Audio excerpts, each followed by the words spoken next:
She didn't scream. That was the part nobody could stop talking about afterward. When Lauren Caudwell's hand came down across the face of a 69-year-old woman standing quietly in the foyer of her own home in Charleston, South Carolina, the sound cracked through the air like a rifle shot. 21 people heard it. The string quartet in the next room stopped playing mid-note. Two of the catering staff dropped what they were holding. A woman near the back of the room grabbed her husband's arm without realizing she had done it. And the woman who had been slapped, Magaret Elison, simply stood there. She did not cry. She did not stumble or call out for anyone. She turned her head slowly back to center, looked directly at Lauren with the particular stillness of someone who has absolutely nothing to prove, reached down to the floor, picked up the small gold earring that had been knocked loose, placed it in the pocket of her cardigan, and walked upstairs. No words, no threats, no tears, just silence and the sound of her footsteps on the staircase. Lauren stood in that foyer, surrounded by 21 witnesses, and truly believed that the worst moment of her life had just passed. She had no idea it had not even started yet. By 7 the next morning, Lauren's boss had received a phone call he was not expecting. By 9, she was being asked to come in for a meeting that had not been on anyone's calendar the day before. By noon, she had been walked out of the building she had worked in for 6 years with a cardboard box and a handshake that felt like a door closing permanently. By 3 in the afternoon, the man she was supposed to marry, a 42-year-old contractor named David Elison, Margaret's only son, had come home, set his keys on the kitchen counter, and told Lauren in a voice so calm it frightened her that he needed her to be gone before dinner. He did not argue. He did not negotiate. He simply stood in the kitchen of the home they had shared for 14 months and waited. Lauren left. One slap. One silent woman. 14 hours. Everything gone. But here is what nobody knew at the time. Not the guests who witnessed it. Not the catering staff who whispered about it for weeks. Not even David himself. Magaret Elison had not slapped back. She had not made a single angry phone call. She had not posted a single word on social media. She had not contacted Lauren's employer or spoken to a single person about what happened in that foyer. What destroyed Lauren Caudwell's life was not Margaret's revenge. It was a secret Lauren had been carrying for 2 years, a secret that had nothing to do with Margaret, nothing to do with David, and everything to do with a woman named Christine Holt, who had been waiting very patiently for exactly this kind of moment. And that is the part of this story that will genuinely shock you. Before we dive deeper, let us know in the comments where you're watching from. We'd love to hear from you, and don't forget to hit that subscribe button so you never miss any of our upcoming videos. To understand how Lauren Caudwell ended up in that foyer with her hand raised against a woman she barely knew, you have to go back to the beginning. Not the beginning of the engagement. Not even the beginning of the relationship. You have to go back to a Tuesday afternoon in the spring, 2.5 years earlier, in a mid-size advertising firm called Hargrove Creative on King Street in downtown Charleston, where Lauren Caudwell sat across a conference table from a woman named Christine Holt and told her with a smile that never reached her eyes that her contract with the firm would not be renewed. Christine had worked at Hargrove for 4 years. She had built the firm's entire social media division from a single shared spreadsheet into a department with 3 full-time staff and a client roster that generated roughly a third of the firm's annual revenue. She had been passed over for a promotion the year before, watched Lauren step into the director role instead, and told herself it was temporary, that her work would eventually be recognized. It was not temporary. On that Tuesday afternoon, Lauren informed Christine that the firm was restructuring, that her position was being eliminated, that her last day would be in 3 weeks. Christine asked one question. She asked whether her client accounts would be reassigned to the team she had built. Lauren told her yes. What Lauren did not say What Christine would only discover months later through a former colleague was that Lauren had been quietly taking credit for Christine's division strategy in senior leadership meetings for over a year. The restructuring was not a budget decision. It was a removal. Lauren had consolidated the work Christine built, attached her own name to it, and made Christine redundant in the process. Christine left that meeting without raising her voice. She cleaned out her desk over the following 3 weeks with the kind of focused, unhurried composure that Lauren found vaguely unsettling, but ultimately dismissed. She did not file a complaint. She did not threaten a lawsuit. She did not send a bitter email from her personal account after her last day. She simply left, and she waited. She did not know exactly what she was waiting for. She only knew, with the quiet certainty of someone who has been genuinely wronged and genuinely patient, that the kind of person Lauren Caudwell was did not change. That people who behave the way Lauren behaved, the entitlement, the quiet theft, the smile that never reached the eyes, eventually show the world exactly who they are without any help from anyone. She had been waiting for 26 months when her phone buzzed on the morning of October 16th with a text from a mutual former colleague that contained 3 words. Did you hear? Lauren had met David Elison at a charity auction in the spring of the year. She took the director position at Hargrove. He was there representing his construction company, Elison Build, which had recently completed the renovation of a downtown historic property and was being recognized for the work. He was tall, quiet, and genuinely uninterested in impressing anyone, which was unusual enough in that room to be immediately noticeable. They talked for 40 minutes near the back of the room, away from the auction paddles and the networking conversations. David was the kind of man who asked questions and actually listened to the answers. He had a contractor's hands and a reader's mind, and he laughed easily at things that were actually funny rather than things that were merely said by the right people. Lauren liked him more than she had expected to. She also recognized within the first 20 minutes that he came from something.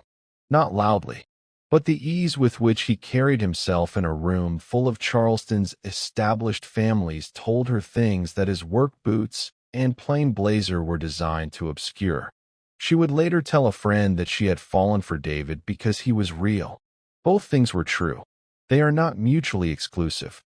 This is part of what makes Lauren's story genuinely complicated rather than simple.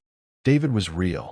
He was also the only son of Magaret Elison, who had quietly co-founded one of the most respected private wealth management firms in South Carolina 30 years earlier, who sat on the boards of 2 hospital foundations and the board of trustees of a prominent Charleston museum, and whose name appeared on a building at the College of Charleston because she had funded the construction of it.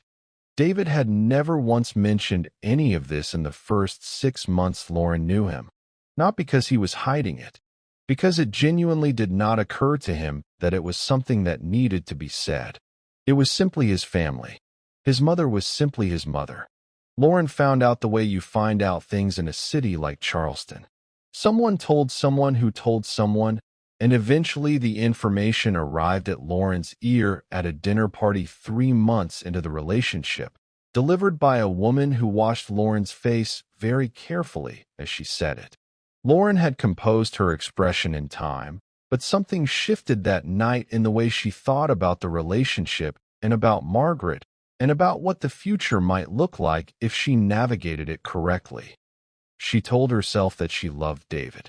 She told herself that the calculation was separate from the feeling. She told herself these things often enough that they began to feel true. Magaret Elison had been watching people navigate wealth and power in Charleston for 30 years. She had a specific and finely calibrated ability to distinguish between people who loved her son and people who loved what her son represented. She had been wrong before in both directions. She was careful not to assume. She observed Lauren for 8 months before she formed a clear opinion. The opinion, when it came, was not something she shared with David. He was happy. He was the happiest she had seen him since the end of his difficult 20s, when a previous relationship had cost him more than she ever knew. She was not willing to take that happiness from him without something more than an instinct. She asked a few careful questions of a few careful people instead. What she found took her several weeks to fully process. The engagement happened in February. A small dinner at a restaurant on East Bay Street, just the two of them. A ring that had belonged to David's grandmother on his father's side. No photographer hired in advance. No social media announcement drafted before the dessert plates were cleared. Just David and Lauren, and a question asked quietly across a candlelit table. Lauren said yes before he finished the sentence. She cried. They were real tears. This matters and should be said plainly. The months between the engagement and the dinner party in October were, by most visible measures, good ones. The wedding date was set for the following June. Lauren had begun working with a planner. David's construction business had its best quarter in 4 years. They had dinner with Margaret twice, both times at Margaret's home, both times perfectly civil and entirely hollow beneath the civility. Lauren had never been able to get comfortable with Margaret. She told herself it was because Margaret was cold. Margaret was not cold. She was reserved, which is a different thing, and the difference is important. She told herself it was because Margaret disapproved of her. Margaret had not expressed disapproval. She had expressed questions, which Lauren experienced as disapproval because the questions were good ones and Lauren did not have answers she felt confident giving. What Lauren could not admit to herself, what she would only be able to name much later. Sitting in a different city with the benefit of significant distance and loss, was that Margaret made her feel seen in a way that was deeply uncomfortable. Not seen as a fraud, not seen as a villain, simply seen, clearly and completely, and without the performance. Lauren had been running for long enough that she had half forgotten it was a performance. The tension had been building for 8 months. The dinner party on October 14th was supposed to be a celebration. Pre-wedding gathering, immediate family and close friends in Margaret's home on Trad Street. 40 years of family photographs on the walls. The smell of something being slow cooked in the kitchen since morning in a house that had absorbed enough life to feel genuinely lived in. Lauren arrived with David at 6:30 in a black wrap dress, composed and lovely and already slightly braced. The first 2 hours were fine. It was just after 8:30 when Lauren noticed that David and Margaret had stepped away from the group and were standing together in the foyer near the base of the staircase. She could see them from the sitting room doorway, Margaret with her hand briefly on David's arm, David with his head slightly inclined toward her, listening. Lauren watched for 40 seconds before she moved. She told herself later that she had seen something in David's body language that alarmed her, that he looked like a man being pressured, that she had gone into that foyer to support him. The truth, which arrived later with the particular brutality of truths that have been suppressed for a long time, was that she had gone into that foyer because the image of her fiancé standing close to his mother with an expression of quiet attention had triggered every fear she had been carrying since February. The fear that Margaret would find the right moment and the right words. The fear that David would listen. The fear that the life she had spent 2 years carefully constructing would be gently and permanently disassembled by a 69-year-old woman in a cardigan who never raised her voice. She crossed the foyer in 12 steps. She said things, sharp, compressed things delivered in a low voice intended to be heard only by the three of them. She told Margaret that she was done being watched, that she knew exactly what Margaret had been doing for the past 8 months, that she was not going to stand in the back of her own life and be quietly managed by someone who had made up their mind before they had even tried to know her. Margaret listened to all of it without interrupting. When Lauren finished, Margaret spoke. One sentence. For witnesses near the doorway later said they could not hear what the sentence was. David heard it. He would not repeat it for several weeks, and when he finally did, The person he repeated it to was not Lauren. What Lauren heard in that sentence, the specific quality of it, its patience, its lack of defensiveness, something in it that refused to treat her outburst as the threat it was intended to be, broke something open that had been sealed under pressure for a very long time. Her hand moved before her mind caught up with it. The slap was total, and it was final, and the sound of it ended every other sound in the house. The slap landed clean, hard enough to turn Margaret's head with the force of it, then turned back. Every head turned, every mouth went dry. The earring on the floor, the cardigan pocket, the staircase, the footsteps, then nothing. The room did not gasp. It went silent in that particular way that happens only when something so wrong occurs that the brain needs a full moment just to process what the eyes had seen. Lauren did not run. She stood her ground, chin lifted the way she always did when she believed she was right. She had made mistakes before and recovered. This, she told herself, was recoverable. The instinct of a woman who has never once in her adult life experienced real consequences for her behavior. David stood in the foyer and did not speak for a very long time. The guests in the doorway did not move. Lauren became aware, slowly and with a kind of delayed horror, of how many people were looking at her. Not with anger, not with judgment, but with the specific, terrible expression of people who have just witnessed something that cannot be taken back and are waiting to see what happens next. What happened next was that David walked to the front door, opened it, and held it open. He did not ask Lauren to leave. He did not say a word. He simply stood at the open door and waited. Lauren picked up her bag and walked out of the house. The door closed behind her with a sound that was somehow quieter and more permanent than the slap had been. She drove home in a state that was not quite shock and not quite calm, something in between, something that felt almost like the strange flat clarity that arrives when something catastrophic has finally happened after a long time of fearing it. She did not know yet about Christine Holt. She did not know that Christine, 26 months after being walked out of Hargrove Creative, had spent the intervening time building something of her own.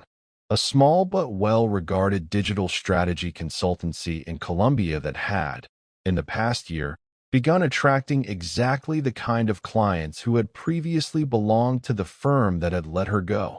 She did not know that Christine had, 3 months earlier, been introduced at a networking event to a woman who sat on the board of a Charleston museum, a quiet, silver-haired woman who asked excellent questions and listened to the answers with complete attention.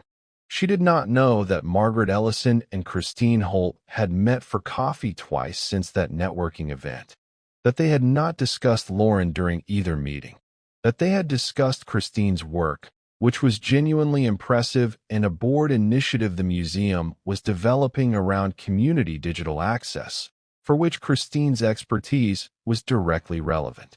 She did not know that those 2 meetings had meant that when Margaret's assistant made a routine call to a board colleague the morning after the dinner party not to report what had happened, simply a scheduled weekly check-in, the colleague mentioned in passing, without being prompted, what she had heard there had been some kind of incident at the Elison home involving someone from Hargrove Creative, and she did not know that this piece of information, traveling through the particular channels of a mid-sized southern city where the right people have known each other for decades, would arrive before 9 in the morning at the desk of the managing partner of the firm that held Hargrove Creative's parent company account, a managing partner who had been quietly building a case, for reasons entirely unrelated to Magaret Elison, regarding certain billing irregularities and client account questions that had surfaced during a routine audit of Hargrove's director-level expense reports.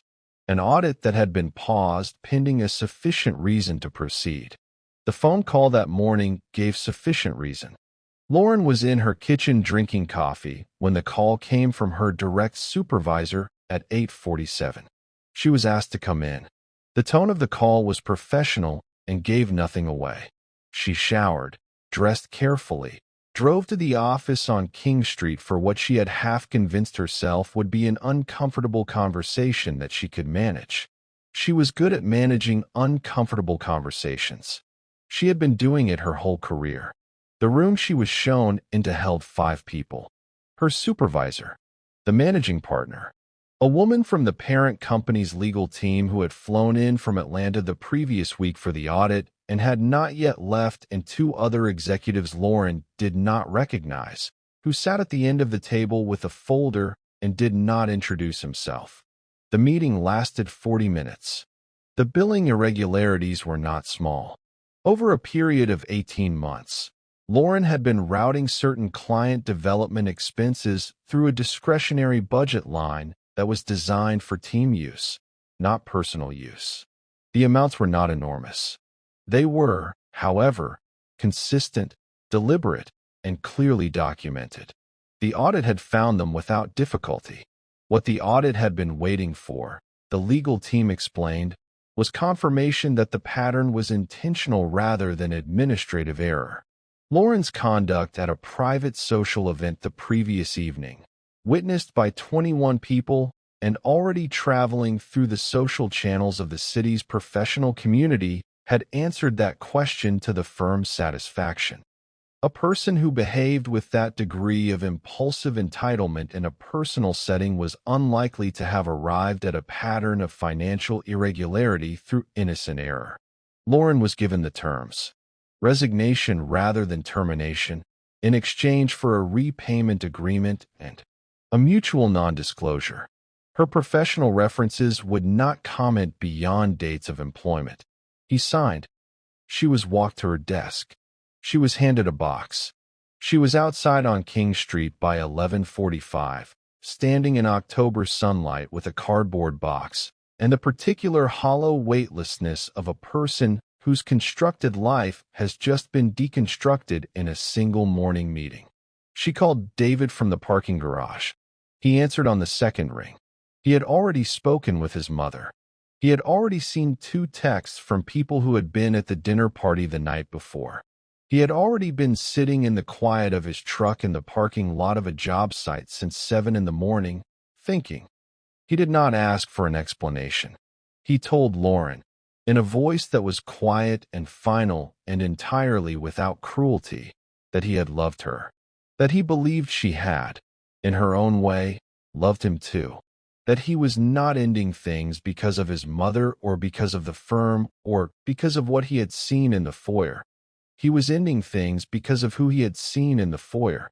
He had watched the woman he was planning to marry raise her hand against his 69-year-old mother, and he had understood in that specific moment that he did not know Lauren as well as he had believed. That the person who had done that was not someone he had been introduced to in 14 months of living together. That the version of Lauren he loved and the version standing in his mother's foyer were separated by a distance he had not known existed, and he did not know how to close it. He told her to take what she needed from the house and leave her key on the counter. She did not argue. She understood, somewhere beneath everything that was happening, that there was nothing to argue against. He had said only true things. What Lauren did not know, what she would not discover until much later, was what Magaret had actually said in that foyer. The one sentence, the 4 words that preceded the slap. David finally repeated it 6 weeks later, sitting at his mother's kitchen table on a Sunday morning. He had been carrying it since October, and he needed to set it down somewhere. Magaret had said, "I'm sorry for all of it." Not a provocation. Not a final move in an 8-month campaign. An apology. Magaret had spent the weeks before the dinner party deciding that the silence between them had gone on long enough, and that whatever it cost her, she owed Lauren the truth that she had been watching and waiting and holding information rather than finding the courage to simply say a hard thing directly to someone who deserved to hear it from her rather than through a closed door. She had been trying to apologize, and Lauren had slapped her before the sentence was finished. David sat with that information for a long time. Then he said quietly, "She wasn't attacking her." Magaret shook her head. She was trying to reach her. The kitchen was completely silent. Outside, a November wind moved through the garden Margaret had planted in stages over 30 years. David looked at his mother's face. No triumph in it. No vindication. Only the particular tiredness of a woman who had tried to do a right thing too late and watched it become the wrong thing anyway. He reached across the table and covered her hand with his. Neither of them spoke for a while. 3 weeks after that Sunday morning, something happened that neither David nor Margaret could have engineered or anticipated. Lauren Caudwell left Charleston. She had not intended to leave the city. She had imagined a period of rebuilding in the same place, working her way back into the industry she knew and reassembling something recognizable from what remained. But Charleston is a small city in the ways that matter, and Lauren had spent 4 months understanding, incrementally and without comfort, exactly how many of her relationships there had been built on the professional position she no longer held. The invitations stopped. The connections went quiet. The city she had believed herself embedded in revealed itself, politely and without drama, to be a city where she had been a guest in someone else's established world rather than a member of her own. She did not rebuild quickly. She moved to Asheville, North Carolina, where her professional name carried no particular weight in either direction. She took a junior position at a small marketing firm that did not know her history and did not ask for a reason she had left her previous role. She rented a 1-bedroom apartment on the west side of town with a kitchen window that looked onto a stand of birch trees. The work was small compared to what she had done. This was the point. She had decided, somewhere in the awful clarity of December, that the only way she was going to find her way to something real was to stop building on a foundation made of other people's work and other people's money and the careful management of her own image. It was a slow process. It was not a dramatic one. There was no single moment of transformation. There was only the daily choice to do the next thing honestly, which is harder than it sounds when you have spent a long time not doing it. Lauren Caudwell now sat down and wrote a letter, not to David, not to Margaret, to Christine Holt. She wrote it 3 times before she found a version honest enough to send. She did not ask for forgiveness. She did not ask for anything.